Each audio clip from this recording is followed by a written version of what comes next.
Hey, I'm Dr. Josh, and in this video I'm going to demonstrate the rehab that I'm taking a patient who's having some issues with their shoulder press through right now. It's different for everybody. This patient knows who they are, and I'm actually sending you this video, don't you worry. But if you just want to have a glimpse into what it might look like, maybe this is a good video to see. So the main aggravators for them right now are dumbbell shoulder presses. They feel like on the one side it's really weak and it gets pretty sore pretty fast. That's their throwing arm for football. It gives them grief if they do some throws, like it hurts pretty fast. And they found that most other upper body stuff they can do fine, like rows and pull-ups and all that stuff is no problem. So it's just the pressing stuff. So we're gonna take shoulder press out temporarily, and we're gonna try a high incline bench press with a barbell probably instead of dumbbells. It's just a little bit less stability, or maybe even the Smith machine, but just something that's a bit more stable, not quite as steep of an angle. It will just be high incline instead. It'll hit most of the same muscles and they can get strong on that for a little while.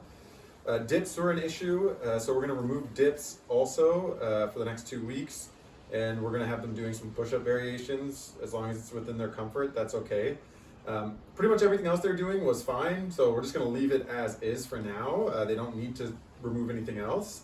That's the exercise modifications, and we're not pushing for huge PRs on any of these exercises. We're just trying to work the muscles, make sure that we don't hit any atrophy, and keep them sane and keep them in the gym. The next rehab is going to be using the wall for some wall slides. So we'll open up through the upper back.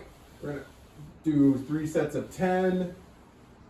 If that's too easy, we back it up a little bit and just keep working that upper back extension as well as opening up through the lats. We'll also have some thoracic rotation and extension drills in here.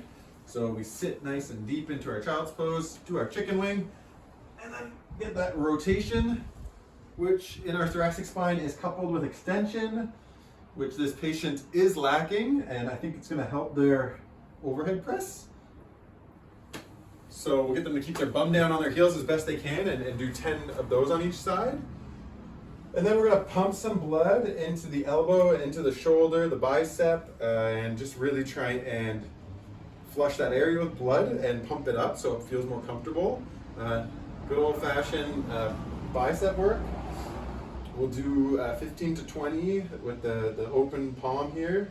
We'll flip to like a hammer grip or a neutral grip, another 15 to 20, and then we'll flip to a reverse grip, another 15 to 20, back to back to back. So almost 45 to 60 reps, boom, boom, boom.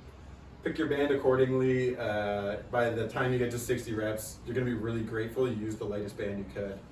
I'm just gonna double check, but I'm pretty sure that's just about it for this guy. Yeah, we're switching overhead press with high incline barbell or Smith machine, something with a bit more stability, but also reduced angle, less mobility requirements for that movement. And we're gonna add some push-ups to take out the dips. Still hits a lot of the same muscles, but again, easier on the mobility requirement. We're gonna work the mobility with the wall slides, with the extension rotation, and then we're gonna flush everything with blood using our banded exercises. So this is just an example of how we'd approach the beginning of rehab for a well-trained athlete who's having some shoulder issues with their overhead press.